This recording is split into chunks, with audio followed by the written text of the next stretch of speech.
Hello guys, நம்ம இன்னைக்கு alpha ஒமேகாவை base பண்ணி ஒரு டிஃப்ரெண்டான டைப்ல இருக்கிற மூவியை தான் தமிழ்ல பார்க்க போறோம். வீடியோக்குள்ள போறதுக்கு முன்னாடி சேனலுக்கு நீங்க ஃபர்ஸ்ட் டைமா இருந்தா மறக்காம சேனலை சப்ஸ்கிரைப் பண்ணிக்கோங்க. அது மட்டும் இல்லாம வீடியோ பிடிச்சிருந்தா மறக்காம லைக் அண்ட் ஹைப் பண்ணி உங்களோட சப்போர்ட்டை கொடுங்க. இந்த மூவி கொஞ்சம் ஸ்டோரி பேஸ்ல இருக்கும். ஸோ மேக்ஸிமம் ஸ்டோரி மாதிரி தான் சொல்ற மாதிரி இருக்கும். வாங்க நம்ம இப்போ வீடியோக்குள்ள போலாம். மூவியோட ஸ்டார்டிங்லேயே செகண்ட் ஹீரோவை தான் காட்டுறாங்க. இந்த மூவி ஃபுல்லாவே இந்த செகண்ட் ஹீரோவை பேஸ் பண்ணி தான் இருக்கும். இவனோட பேர் குவிங். இவன் ஒரு ஒமேகா. இவன் ஒமேகாவா இருக்கிறதுனால இவனுக்குள்ள குழந்தை பெத்துக்கிற தன்மை இருக்கும். இப்போ இவன் ஒரு டாய்லெட்குள்ள நின்றுட்டு இவனுக்கு பிரெக்னன்சி டெஸ்ட் எடுத்து பார்க்குறான். அந்த ரிப்போர்ட்ல இவன் பிரெக்னெண்டா இருக்கான் அப்படிங்கிறது இவனுக்கு தெரிய வருது. அப்போ அவனோட மனசுக்குள்ள ஹூக்கு நான் ஒரு பொருத்தமான ஒமேகா கிடையாது. ஏன்னா இந்த ஊர்ல அவங்க தான் ரொம்ப பெரிய பணக்காரங்க. அது மட்டும் இல்லாம நான் ரொம்பவே ஏழையானவன். அவங்களோட குழந்தைய நான் இப்ப என் வயித்துல சுமந்துக்கிட்டு இருக்கனே. இப்ப நான் இந்த விஷயத்த ஹூக்கிட்டயும் போய் சொல்ல முடியாது. அது மட்டும் இல்லாம ஹூக்கு யான் கூட என்கேஜ்மெண்ட் நடக்க போகுது. ஆனா இப்ப நடக்கிறதுல ஒரு நல்ல விஷயம் என்ன அப்படின்னா, ஹூக்கு தேவையான மருந்து லேப்ல கண்டுபிடிச்சிட்டாங்க. ஹூ ரொம்ப நாளாவே ஃபெரமோன் டிசார்டரால கஷ்டப்பட்டுக்கிட்டு இருக்காரு. ஆனா இதுக்கும் மேல அவர் அப்படி கஷ்டப்படவும் தேவையில்லை. அது மட்டும் இல்லாம என்னாலயும் இங்க இருந்து கிளம்ப முடியும். அதனால நான் ஹூ கிட்ட இருந்து விலகலாம் அப்படின்னு நினைக்கிற நேரத்துல ஹூவோட வேலையாள் ஒருத்தன் என்கிட்ட வந்துட்டு ஹூ உங்களை கூப்பிடுறாங்க அப்படின்னு சொன்னான். அதனால நானும் என்னோட கஷ்டத்தை என்னோட மனசுக்குள்ளேயே வச்சுட்டு கீழ இருந்து செகண்ட் ஃப்ளோருக்கு போன ஹூவை பாக்குறதுக்காக அங்க ஹூ அவரோட ஃபெரமோன்ஸை கட்டுப்படுத்த முடியாம தவிச்சிட்டு இருந்தாரு. இதுல ஃபெரமோன்ஸ்னா என்னன்னா, ஒரு ஆல்பா இனச்சேர்க்கை பண்ணணும்னு நினைக்கும் போது அந்த ஆல்பா கிட்ட இருந்து ஒரு விதமான ஸ்மெல் வரும்.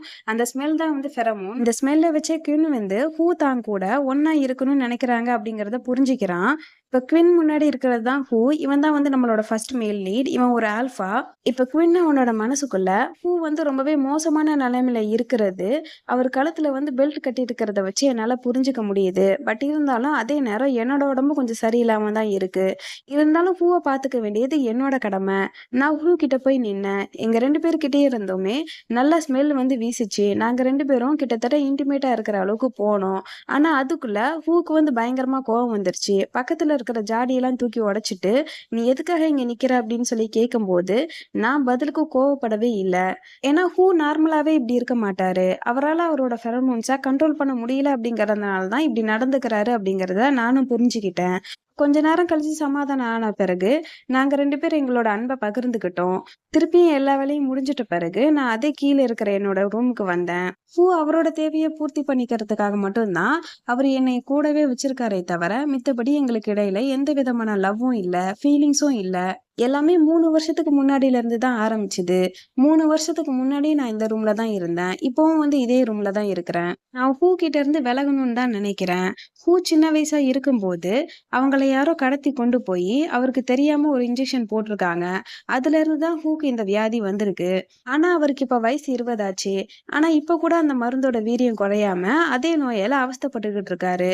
அப்படி அவஸ்தைப்பட்டுக்கிட்டு இருக்கும் போதுதான் அவருக்கான ஒரு ஒமேகாவை தேடணும்னு முடிவு பண்ணாரு. அப்ப என்னோட பெரமோன் அவரோட பெரமோன் கூட 100% மேட்ச் ஆச்சு. ஸோ அதனால என்னை அவர் கூப்பிட்டாரு. அப்போன்னு பார்த்து என்னோட அம்மாவுக்கு கிட்னி ஃபெயிலியர் ஆயிடுச்சு. நான் என்னோட அம்மாவை எப்படி காப்பாற்ற போறேன்னு தெரியல. ஏன்னா என்கிட்ட சுத்தமாவே காசு இல்ல. அது தெரியாம அங்கிருந்து வெளியே ஓட ஆரம்பிச்சேன். வெளியே ஒரு பப்ளிக் டாய்லெட்ல உட்காந்துட்டு என்னோட அம்மாவை நினைச்சு அழுதுகிட்டு இருந்தேன். அப்ப என்னோட கடைசி நம்பிக்கை ஹூ மட்டும்தான். நானும் அழுதுகிட்டு இருந்த என்னோட கண்ணெல்லாம் தொடச்சிக்கிட்டு திருப்பியும் வேலைக்கு கிளம்பலாம் அப்படின்னு சொல்லிட்டு பார்ட் டைம் வேலைக்கு போனேன். வேலையை முடிச்சுட்டு வீட்டுக்கு கண்ணாடியில என்னோட முகத்தை பார்த்தா என்னோட முகம் ரொம்பவே சோர்ந்து போயிருந்துச்சு. நான் கிட்டத்தட்ட பாக்குறதுக்கு ஒரு கோஸ்ட் மாதிரி இருந்தேன்.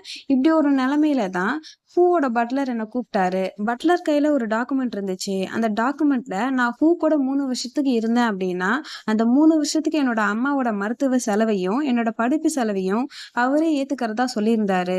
எனக்கு இது சரியா பட்டதுனால நானும் அதை ஒத்துக்கிட்டேன். அதுக்கப்புறம் ஹூவோட வீட்டுக்குமே போனேன். ஹூ பாக்குறதுக்கு ரொம்பவே அழகா இருந்தாரு. ஒரு ஆல்பா எப்படி இருக்கணுமோ அந்த மாதிரி இருந்தாரு. ஆனா நான் பாக்குறதுக்கு ரொம்பவே மோசமான ஒரு நிலைமையில இருந்தேன். பட் இருந்தாலும் அவர் எல்லாத்தையுமே அக்செப்ட் பண்ணிக்கிட்டாரு.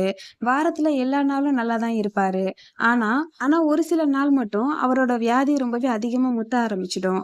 அப்படி ஒரு நாள் நான் அவரோட ரூமுக்கு போயிருக்கும் போது அவரோட ஃபெரமோன்ஸ் அவரால் கண்ட்ரோல் பண்ண முடியாம என்னை ரொம்பவே அபியூஸ் பண்ணிட்டாரு. அதுல என்னோட உடம்பு ஃபுல்லா காயமாயிடுச்சு. ஆனா ஹூ திருப்பியும் பழைய நிலைமைக்கு வந்த பிறகு இதை நினைச்சு ரொம்பவே வருத்தப்பட்டாரு.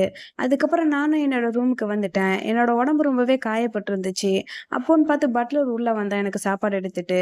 அவனும் என்னோட நிலைமைய பார்த்துட்டு ரொம்பவே வருத்தப்பட்டான். இப்படி கொஞ்ச நாள் போய்க்கிட்டு இருந்துச்சு. அப்ப லேப்ல பூக்கு தேவையான மருந்த ரொம்பவே ஆர்வமா எல்லாரும் கண்டுபிடிக்க ஆரம்பிச்சாங்க. பூவும் அது சம்மந்தமா ரொம்பவே பிஸியா இருந்தாரு. அதனால என்னோட ஃபெரமோன்ஸ என்னால கண்ட்ரோல் பண்ண முடியாம, நான் தூக்கம் இல்லாம ரொம்பவே தவிச்சுட்டு இருந்தேன். அதுக்கு அடுத்த நாள் காலையில என்னோட அம்மாவ பார்க்கறதுக்காக போனேன். என்னோட அம்மாக்காக கொஞ்சம் ஆப்பிள்லாம் கட் பண்ணிக்கிட்டு இருக்கும்போது, என்னோட அம்மா வந்து, "நீ எனக்காக ரொம்ப கஷ்டப்படுற போல இருக்குன்னு" கேட்டாங்க. இதுக்கு நான் எந்த விதமான பதிலும் சொல்ல முடியல. நான் அமைதியா அழுதுகிட்டு இருந்தேன். அப்ப அம்மா என்னோட தலைய தடவுனாங்க. ஆனா கொஞ்ச நேரம் கழிச்சு அம்மாவும் அழுக ஆரம்பிச்சுட்டாங்க.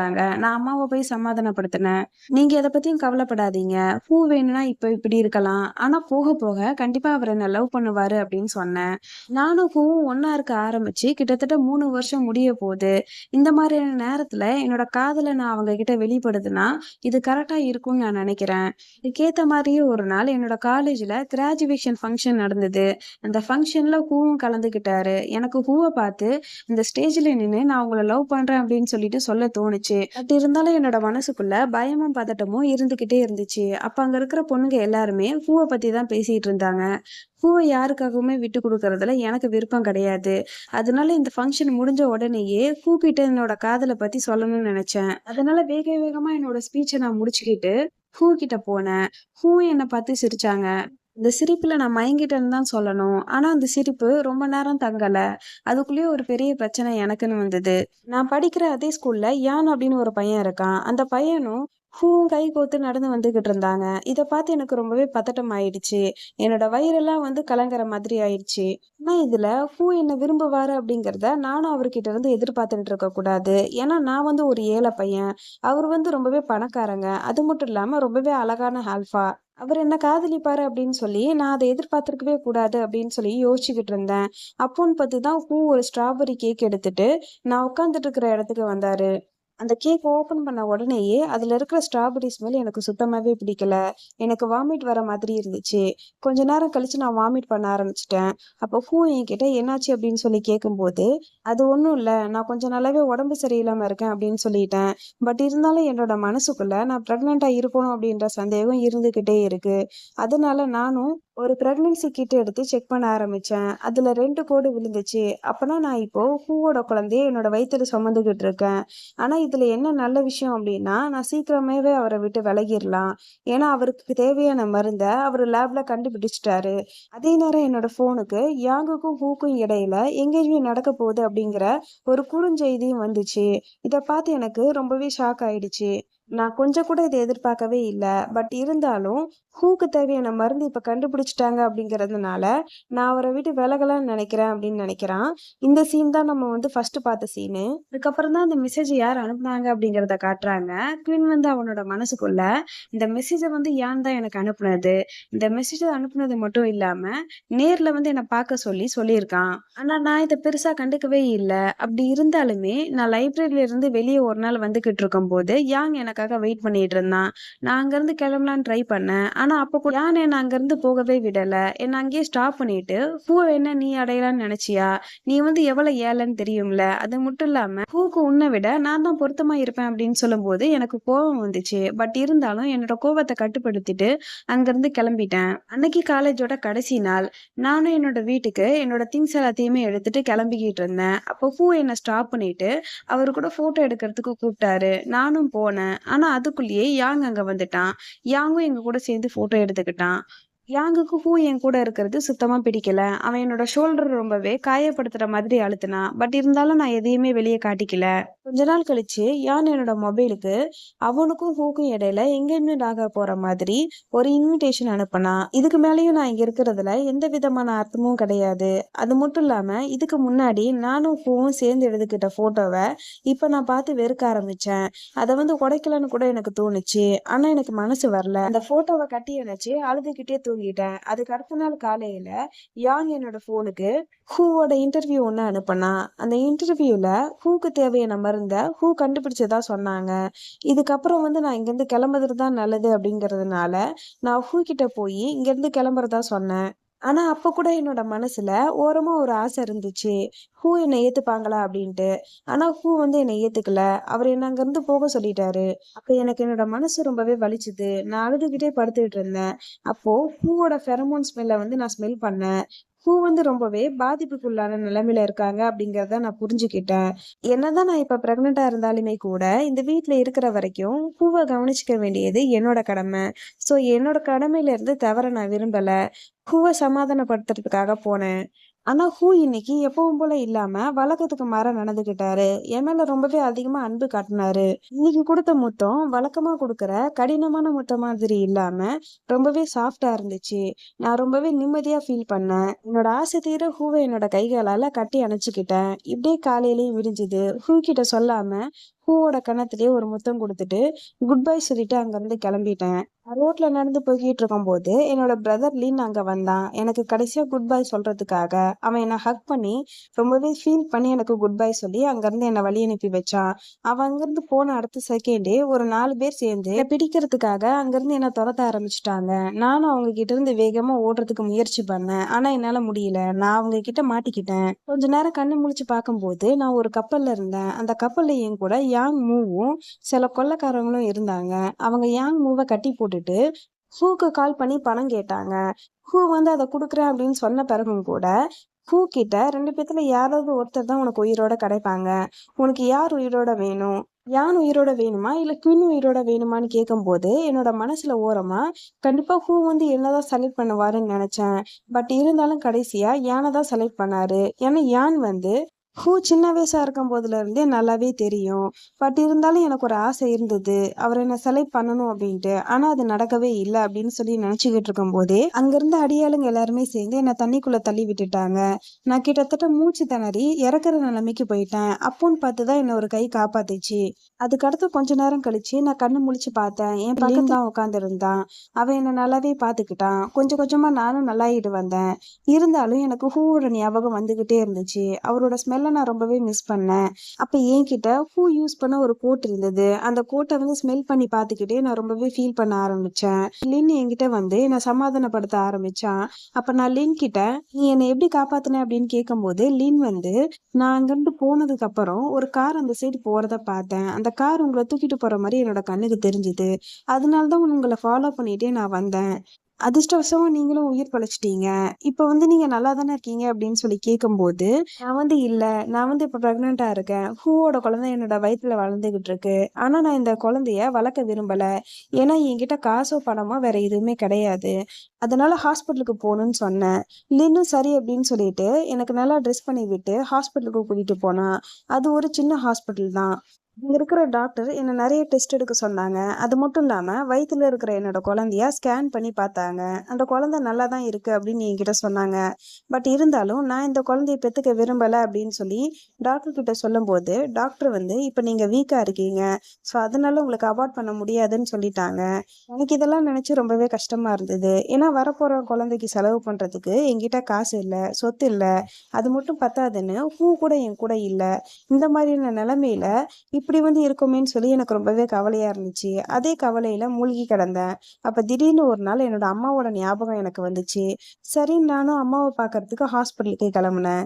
ஹாஸ்பிட்டலுக்கு போன பிறகு தான் ஹூ வந்து என்னோட அம்மாவ இன்ன வரைக்கும் நல்லா பார்த்துட்டு இருக்காங்க அப்படிங்கிற விஷயமே எனக்கு தெரிய வந்தது. அதுக்கப்புறம் தான் எனக்கு கொஞ்சம் நிம்மதியாவும் இருந்தது. அதே நிம்மதியோட நான் வீட்டுக்கு கிளம்பணும்னு நினைச்சேன். அப்படி வீட்டுக்கு வந்துகிட்டு இருக்கும்போது ஹூவும் என்னை பின்தொடர்ந்து நான் இருக்கிற இடத்த கண்டுபிடிச்சிட்டாரு. ஹூ என்னை பின்தொடர்ந்து வரத என்னால நிறுத்த முடியல. ஹூ நான் தங்கி இருக்கிற இடத்த பார்த்துட்டு, இந்த மாதிரியான ஒரு இடத்துலயே நீ தங்கியிருக்க அப்படின்னு சொல்லி என்கிட்ட கேட்கும்போது, நான் ஹூ கிட்ட உங்களுக்கு விருப்பம் இருந்தா இங்க இருங்க. இல்லன்னா இங்கிருந்து நீங்க கிளம்பலாம் அப்படின்னு சொல்லிட்டேன். அப்போன்னு பார்த்து லின் ஒரு மீன பிடிச்சிட்டு வந்து, "வா குவின் நம்ம 2 பேரும் சேர்ந்து இத சமைச்சு சாப்பிடலான்னு" கூப்பிட்டான். ஹூக்கு லின்ன பார்த்து ரொம்பவே ஷாக் ஆயிடுச்சு. லின் கூட நான் ஒண்ணா இருக்கேன் அப்படின்னு சொல்லி, ஹூ ரொம்பவே தப்பா அத எடுத்துக்கிட்டு, "நீங்க 2 பேரும் ஒண்ணா ஸ்டே பண்ணிட்டு இருக்கீங்களா?" அப்படின்னு சொல்லிட்டு, கோவத்துல ரொம்பவே கத்த ஆரம்பிச்சாரு. கோவத்துல, "உன் மேல இருந்து வித்தியாசமான ஃபெரமோன் ஸ்மெல் வரும்போதே நெனச்சேன். நீ இந்த மாரி லோ கிளாஸ் ஆளு கூட தான் பழகிட்டு இருக்க போல. அதனால தான் உன்னோட ஸ்மெல்லும் மாறிச்சு" அப்படின்னு சொல்லும்போது, லின் வந்து, "நீங்க நெனைக்கிற மாரிலாம் எதுவும் கிடையாது. அது மட்டும் இல்லாம, உங்களோட கான்ட்ராக்ட் முடிஞ்சதுனால அவன் உங்களோட தங்க விரும்பல. அதனால தான் அவன் என்னோட ஸ்டே பண்ணியிருக்கான்" அப்படின்னு சொன்னதுக்கு அப்புறம் தான், ஹூவோட முகத்துல சந்தோஷமே வந்தது. அந்த சந்தோஷத்தோட அவரும் வீட்டுக்கு கிளம்பிட்டாரு. அதுக்கப்புறம் நான் என்னோட அம்மாவ மீட் பண்றதுக்காக ஒரு நாள் போனேன். அப்ப எனக்கு முன்னாடியே யான் என்னோட அம்மா கிட்ட போயிட்டு, நான் அப்ராட் போனதாவும், அவங்கள நான் வந்து ஒரு சுமையா நினைக்கிறதாவும் சொல்லிட்டு இருந்தான். இத என்னோட அம்மா தப்பா புரிஞ்சுகிட்டு, நான் இருக்கிறதே தப்பு. நான் சாகிறது தான் சரி அப்டின்ட்டு முடிவு பண்ணிட்டாங்க. அதனால அவங்க கையில கிடைச்ச கத்தி எடுத்து அவங்களோட கழுத்துல போடு போட்டுக்கிட்டாங்க. அந்த நேரம்னு பார்த்து தான் அந்த இடத்துக்கு நான் போனேன். என்ன பார்த்த உடனே அவன் ஓடிட்டான். அதுக்கப்புறம் என்னோட அம்மா கிட்ட போயிட்டு, நான் மெதுவா அவங்க கிட்ட உண்மைய சொல்லி புரிய வச்சேன். அவங்களும் வந்து புரிஞ்சுக்கிட்டாங்க. இதுக்கு மேல அம்மா இங்க இருக்கிறது எனக்கு சரியா தோணல. அதனால அம்மாவ வேற ஒரு சிட்டிக்கு ட்ரான்ஸ்ஃபர் பண்ணிட்டேன். அதே நேரம் என்னோட அம்மாவ காயப்படுத்தின யானை நான் சும்மா விடுறதா இல்ல. அவன நான் கட்டி போட்டு ஒரு இடத்துல அடைச்சு வச்சேன். அவன்கிட்ட "நீ எதுக்கு இப்படிலாம் பண்ற?" அப்படின்னு சொல்லி கேட்கும்போது, யாங் வந்து என்கிட்ட வந்து உன்ன லவ் பண்ணிருவானோன்னு சொல்லிட்டு எனக்கு பயமா இருக்கு. அதனால தான் உன்னோட அம்மாவ காயப்படுத்தி, உன்ன இங்கிருந்து தொரத்துற மாதிரி பண்ணலாம்னு நெனச்சேன் அப்படின்னு சொன்னான். எனக்கு அவன் கதைய கேட்டு சிரிப்பு தான் வந்தது. ஏன்னா என்ன இதுவரைக்கும் காதலிச்சது கிடையாது. அது மட்டும் இல்லாம இதுக்கப்புறம் காதலிக்க போறதும் கிடையாது. அப்படி இருக்கும்போது எதுக்காக இதெல்லாம் பண்ண அப்படின்னு சொல்லி கேட்கும்போது, யாங் என்கிட்ட ஓட சின்ன வயசு கதைய சொல்ல ஆரம்பிச்சான். சின்ன வயசா இருக்கும்போது அவனுக்கு ஒரு தம்பியுமே இருந்திருக்கான். இந்த தம்பியும் ஹூவையும் கடத்தி வச்சுட்டு அம்மாக்கும் அப்பாவுக்கும் கால் பண்ணி, உங்களுக்கு வந்து வேணுமா? இல்லன்னா ஓட தம்பி வேணுமா? 2 பேத்துல யாராவது ஒருத்தர் தான் உங்ககிட்ட நான் திரும்பி அனுப்புவோம். நீங்க எவ்வளவு அமௌண்ட் குடுத்தாலுமே, நாங்க 2 பேத்துல யாரையாவது ஒருத்தர தான் அனுப்புவோம் அப்படின்னு சொல்லும்போது, அவங்க அம்மாவும் அப்பாவும் செலக்ட் பண்ணாம ஓட தம்பிய செலக்ட் பண்ணிட்டாங்க. அதனால ரொம்பவே மனசு உடைஞ்சு போயிட்டான். அதுக்கப்புறத்துல இருந்து நான் தான் அவன சமாதானப்படுத்தி என் கூடவே வச்சுட்டு இருந்தேன். அப்போல இருந்து இப்போ வரைக்கும் நான் தான் அவன ஃபர்ஸ்ட் லவ் பண்ணேன். ஆனா திடீர்னு நீ இடையில வந்துட்ட. நீ அவன் கூட சேர்றது எனக்கு பிடிக்கல அப்படின்னு என்கிட்ட சொன்னான். ஆனா நான் அவன்கிட்ட அப்படின்னா நீ அதை என்கிட்ட தானே காமிக்கணும். அதுக்கு பதிலா என்னோட அம்மாவை எதுக்காக காயப்படுத்தினேன். என்னோட அம்மாவோட கழுத்துல 14 மில்லிமீட்டருக்கு கத்தி இறங்கி இருக்கு. அதே அளவுக்கு உன்னோட உடம்புலயும் கத்தி நான் இறங்குற மாதிரி பண்ணுவேன் அப்படின்னு சொல்லிட்டு அவனை கத்தியால குத்திட்டேன். இறக்கறதுல எனக்கு சுத்தமா விருப்பம் இல்ல. பட் இருந்தாலும் அவன் இறக்கறத என்னால தடுக்கவும் முடியாது. நான் அங்கிருந்து கிளம்புன பிறகு, என் பின்னாடி இருந்து யாரோ என்னோட வாய மூடி, என்ன ஒரு இடத்துக்கு கடத்திட்டு போயிட்டாங்க. கடத்திட்டு போனவங்க ஹூக்கு கால் பண்ணி வர சொன்னாங்க. அதுவும் சீக்கிரமா வர சொன்னாங்க. நான் இங்க இருக்கிறத தெரிஞ்சுக்கிட்டு வேக வேகமா என்ன பார்க்கறதுக்காக வந்தாரு. அந்த கடத்தல்காரனுக்கு எவ்வளவு வேணும்னாலும் பணம் குடுக்குறேன். அவன விட்டுரு அப்படின்னு சொல்லும்போது, அந்த கடத்தல்காரன் அதெல்லாம் கவனிக்கவே இல்ல. அவன் கையில இருந்து ஒரு சாப்ஸ்டிக்க பக்கமா வீசி எறிஞ்சான். அந்த சாப்ஸ்டிக் எடுத்து காயப்படுத்திக்க சொன்னான். நான் கிட்ட அத பண்ணாதீங்கன்னு எவ்வளவோ சொல்றதுக்கு ட்ரை பண்ணேன். ஆனா வந்து கேட்கல. அந்த சாப்ஸ்டிக்க கையில எடுத்து தன்னை காயப்படுத்திக்கிட்டாரு. ஒரு ஆல்ஃபாக்கு வந்து எப்ப காயம் ஏற்படுதோ, அப்பவே அந்த ஆல்ஃபாவோட பவர் எல்லாமே போயிடும். இது ஆப்போசிட்ல இருக்கிறவன் நல்லாவே தெரிஞ்சு வச்சிருக்கான். அதனால தான் காயப்படுத்த சொல்லி வற்புறுத்திக்கிட்டு இருக்கான். கொஞ்ச நேரத்திலேயே என்ன கடத்திட்டு வந்தவன் நினைச்ச மாதிரியே கொஞ்சம் கொஞ்சமா வீக் ஆக ஆரம்பிச்சாங்க. என்னையும் அவரையும் சேர்த்து ஒரு இடத்துல கட்டி வச்ச பிறகுதான் அவனோட உண்மையான முகத்தை அவன் காமிச்சான். அவனோட முகத்தை பார்த்ததும் எனக்கு ரொம்பவே ஆச்சரியமா போயிடுச்சு. ஏன்னா அங்க நிக்கிறது லீன். என்னோட தம்பி மாதிரி நினைச்ச லீன் அங்க நிக்கிறான். என்னால இதை புரிஞ்சுக்கவே முடியல. அவன் ஏன் இப்படி பண்றான் அப்படிங்கறது எனக்கு தெரியல. அப்ப அவன் கிட்ட உனக்கு என்ன ஞாபகம் இருக்கா? அப்படி இல்லைன்னா நீ என்னோட தம்பியை கொன்னியே, அதாவது உனக்கு ஞாபகம் இருக்கா அப்படின்னு சொல்லி கேட்கும்போது, இதுக்கு முன்னாடி என்ன நடந்ததோ அந்த கதையெல்லாம் சொல்ல ஆரம்பிச்சான். லின்னோட தம்பிக்கு ரொம்பவே பிடிச்சிருந்திருக்கு. கிட்ட இவனோட லவ் அவன் சொல்லியிருக்கான். ஆனா பொறுத்த வரைக்கும் சின்ன வயசுல அவனோட அம்மா அப்பா அவனோட அன்பை ஏற்க மறுத்ததுனால அவன் யாரோட அன்பையும் ஏற்க மாட்டான் அப்படின்னு சொல்லிட்டு அந்த தம்பியை ரிஜெக்ட் பண்ணியிருக்கான். இந்த வருத்தத்துல லின்னோட தம்பி மாடி மேல நின்னுட்டு என்னோட காதலை நீ இப்ப ஏத்துக்கல அப்படின்னா நான் மேல இருந்து கீழே குதிச்சிருவேன் அப்படின்னு சொல்லும் போது கூட வந்து அதை அக்செப்ட் பண்ணிக்கல. அதனால அவனும் கீழே விழுந்து இறந்துட்டான். இப்ப அதுக்கு பழி வாங்குறதுக்காக தான் லின் இங்க வந்திருக்கான். இப்ப லின் என்னோட தலைக்கிட்ட கண்ணை வச்சுட்டு, இங்க பார், நீ எப்படி என்னோட கண்ணு முன்னாடி என்னோட தம்பியை சாகடிச்சியோ அதே மாதிரி உனக்கு பிடிச்ச ஒரு ஆளை உன்னோட கண்ணு முன்னாடியே நான் கொல்ல போறேன் அப்படின்னு சொல்லிட்டு என்னை ஷூட் பண்றதுக்கு ட்ரை பண்ணா. கன் சவுண்டும் கேட்டுது. ஆனா செத்தது நான் கிடையாது, லின்னு. சுட்டது ஒரு போலீஸ் ஆபீசர். இங்க வரதுக்கு முன்னாடி போலீஸ்க்கு இன்ஃபார்ம் பண்ணிட்டு தான் வந்திருக்காங்க. அதனால அங்க இருக்கிற எல்லா போலீஸும் சேர்ந்து லின்னை ஷூட் பண்ணிட்டாங்க. அதுக்கப்புறம் ஓட கழுத்துல காயம் பட்டிருக்கிறதுனால கூட்டிட்டு நான் ஹாஸ்பிட்டலுக்கு போனேன். அப்போ என்கிட்ட, இங்க பாரு எனக்கு சர்ஜரி முடிஞ்சு நான் வெளியே வர வரைக்கும் நீ இங்கேயே தான் இருக்கணும். என்னை விட்டு எப்பவுமே வந்து நீ விலகக்கூடாது அப்படின்னு சொல்லி கேட்கும்போது, நானும் வந்து கண்டிப்பா இங்கதான் இருப்பேன், உங்களை விட்டு எங்கும் போக மாட்டேன் அப்படின்னு சொன்னேன். அதுக்கப்புறம் சர்ஜரியும் ஸ்டார்ட் பண்ணாங்க. சொன்னாங்க. எனக்கு ரொம்பவே பதட்டமா இருந்தது. ஒரு வழியா சர்ஜரி முடிஞ்ச பிறகு டாக்டர் கிட்ட போய் ஹூ எப்படி இருக்காங்கன்னு கேட்டேன். இதுக்கு டாக்டருமே சர்ஜரி நல்லபடியா முடிஞ்சுது. ஹூ நல்லா இருக்காங்க அப்படின்னு சொன்னாங்க. நானும் ஆவலா ஹூவ பார்க்கறதுக்காக போகலான்னு நினைச்சேன். ஆனா அதுக்கு முன்னாடி எனக்கு பக்கத்துல யாரோ நிக்கிற மாதிரி எனக்கு தோணுச்சு. நான் திரும்பி பார்த்தேன். அது வேற யாரும் இல்ல, என்னோட அம்மா தான். நான் அம்மா கிட்ட போயிட்டு, "அம்மா இங்க பாருங்க, நான் ஹூவ ரொம்பவே அதிகமா காதலிக்கிறேன். அது மட்டும் இல்லாம அவங்க கூட இருக்கணும்னு நினைக்கிறேன். இத நீங்க புரிஞ்சுப்பீங்களா?" அப்படின்னு சொல்லி கேட்கும்போது, அம்மாவும் எனக்கு ரொம்பவே சப்போர்ட்டா, "நான் உன்ன தடுக்க மாட்டேன். நீ தாராளமா ஹூ கூட இருக்கலாம்" அப்படின்னு சொன்னாங்க. அந்த சந்தோஷத்தோடயே நான் ஹூவ பார்க்கறதுக்காக போனேன். அப்போ ஹூ தூங்கிட்டு இருந்ததுனால, ஹூ கண்ணு முழிக்கிற வரைக்கும் அங்கேயே இருக்கலாம் அப்படின்னு சொல்லிட்டு, நானும் அங்கேயே உட்காந்துட்டு இருந்தேன். ஆனா ஹூ கண்ணு முழிக்கிறதுக்குள்ள நான் தூங்கிட்டேன். கொஞ்ச நேரம் கழிச்சு ஹூ கண்ணு முழிச்ச பிறகு என்னோட கையோட அவரோட கைய கோத்துட்டு ரொம்பவே காதலோட என்ன பார்த்துக்கிட்டு இருந்தாரு. நான் கண்ணு முழிச்சு பார்க்கும்போது அங்க என்ன நடந்துட்டு இருக்கு அப்படிங்கறத என்னால நம்பவே முடியல. நான் ஹூ கிட்ட கேட்டேன், தொலைஞ்சு போன பூனைக்குட்டி திருப்பியும் வரும் நீங்க எதிர்பார்த்தீங்களா? அந்த பூனைக்குட்டி நான் தான் அப்படின்னு சொல்லும்போது ஹூ ரொம்ப அமைதியாவே இருந்தாங்க. பதில் சொல்லுங்கன்னு நான் கேட்கும்போது ஹூ என்கிட்ட, இங்க பாரு, எனக்கு உன்னை ரொம்பவே பிடிச்சிருந்தது. ஆனா உனக்கு ஃப்ரீடம் கொடுக்கணும்னு நான் நினைச்சேன். அதனால தான் உன்னை கட்டாயப்படுத்தக் கூடாது அப்படிங்கிறதுக்காகவே உன்னோட இஷ்டத்துக்கே நான் விட்டுட்டேன். ஏன்னா எக்காரணம் கொண்டும் என்னோட காதல் உனக்கு பாரமா தெரிஞ்சிடக்கூடாதுல்ல அப்படின்னு சொல்லி என்கிட்ட சொல்லும் போதுதான் ஹூ என்னை எவ்வளவு அளவுக்கு அதிகமா காதலிச்சிட்டு இருந்திருக்காங்க அப்படிங்கிறது எனக்கு தெரியுது. அதுக்கப்புறம் ஒவ்வொரு நாளும் கடந்து போய்க்கிட்டே இருந்தது. அப்ப திடீர்னு ஒரு நாள் பூ என்கிட்ட, "இங்க பாரு கின், எனக்கு உன்ன பிடிச்சிருக்கு. பட் இருந்தாலும் என்னால உன்ன லவ் பண்ண முடியுமா? உன்ன நல்லா பார்த்துக்க முடியுமா? அப்படிங்கிறதுல எனக்கு டவுட்டாவே இருக்கு. அதனால எனக்கு கொஞ்சம் டைம் குடு" அப்படின்னு சொல்லி கேட்டாங்க. ஆனா என்ன பொறுத்தவரை பூ இந்த அளவுக்கு மாறி இருக்கிறதே பெரிய மாற்றம் தான். அதனால இதுக்கு மேலயும் நான் தாமதப்படுத்த விரும்பல. நான் பிரெக்னென்ட்டா இருக்கிறேங்கிற விஷயத்த பூ கிட்ட சொன்னேன். பூக்கு இத கேட்டதும் ரொம்பவே ஆச்சரியமாயிடுச்சு. "நீ உண்மையா தான் சொல்றியா?" அப்படின்னு சொல்லி கேட்கும்போது, அப்ப நான் என்னோட பெரோமோனோட ஸ்மெல்லு மாறுனதுக்கு காரணமே என்னோட பிரெக்னன்சி தான். அதனால தான் அன்னைக்கு நீங்க என்ன மீட் பண்ணும்போது கூட, என்னோட ஸ்மெல் உங்களுக்கு வித்தியாசமா தெரிஞ்சுதுன்னு சொன்னதுக்கு அப்புறம் தான் ஹூக்கு நான் உண்மையாவே பிரெக்னன்ட்டா இருக்கேன் அப்படிங்கிறதே புரிய வந்துச்சு. அதுக்கப்புறம் ஹூவோட கண்ல தன்னாலேயே கண்ணீர் வர ஆரம்பிச்சுது. என்ன ஹக் பண்ணிக்கிட்டு, இந்த உலகத்திலேயே இருக்கிறதுலயே சந்தோஷமான ஆல்ஃபானா அது நான் மட்டும் தான். அது மட்டும் இல்லாம, உன்ன மாரி ஒரு வைஃப் கிடைக்கிறதுக்கு நான் குடுத்து வச்சிருக்கணும் அப்படின்னு என்கிட்ட சொன்னாங்க. அதுக்கப்புறத்துல இருந்தே நானும் ஹூவும் ஒண்ணா ஸ்டே பண்ண ஆரம்பிச்சுட்டோம். இப்ப முன்ன மாரி ஹூ கிடையாது. என்ன ரொம்பவே பாசமா பாத்துக்கிறாரு. என்ன ஜென்டிலா ஹேண்டில் பண்றாரு. 3 வருஷத்துக்கு முன்னாடி இந்த அன்பு கிடைக்காம நான் ஏங்குனேன். ஆனா இப்ப அப்படி கிடையாது. அவரோட அன்ப என் மேல கொட்டி தீர்த்துட்டு இருக்காரு. நாங்க 2 பேரும் சந்தோஷமா வாழ ஆரம்பிச்சுட்டோம். இப்போதைக்கு இந்த உலகத்திலேயே ரொம்பவே ஹாப்பியான கப்புள்ஸ் அப்படின்னா அது நாங்க மட்டும் தான் அப்படின்னு சொல்லி அவனோட வாய்ஸ் ஓவர இங்க முடிக்கிறான்.